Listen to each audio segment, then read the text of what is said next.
መቸም ጽምዶ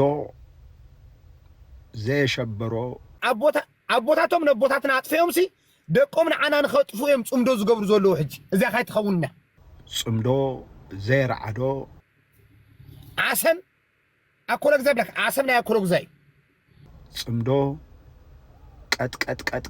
ቀጥ ዘየበሎ ሰብ የለን ዓሰም ናይ ደቃሉ ይኮነ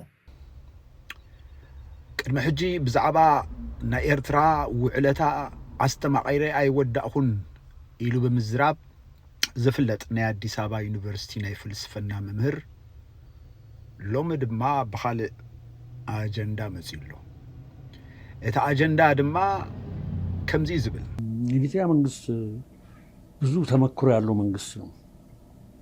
እንደው ዝም ብሎ የሚል አይደለም።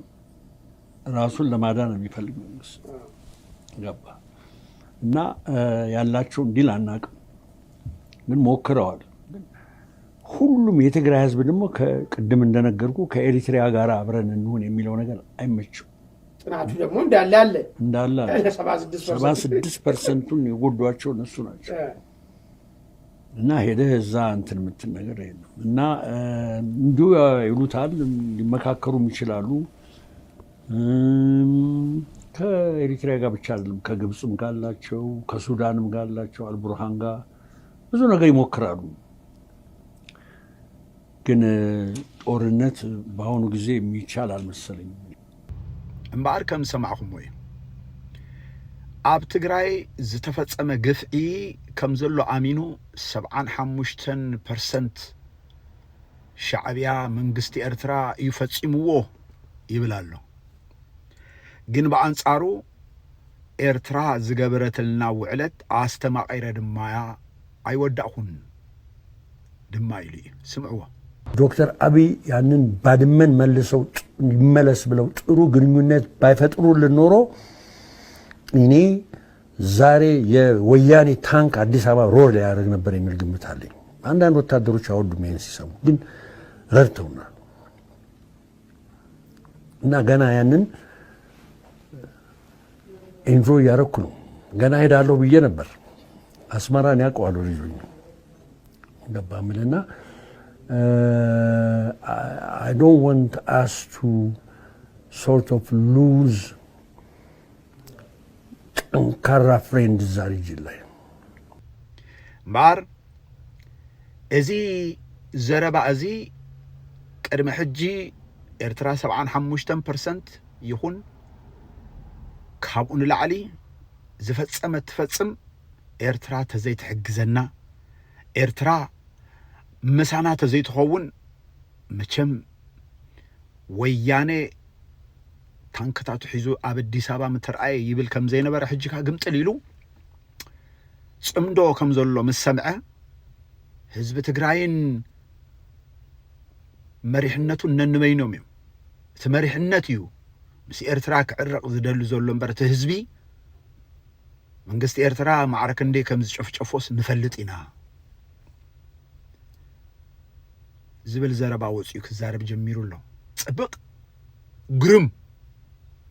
ግሩም ናይዚኦም ጠራዕራ ናይዚኦም ፈኸራ ናይዚኦም ቁማር ኣብ መንጎ እዚ ተዛረበ ትግርኛ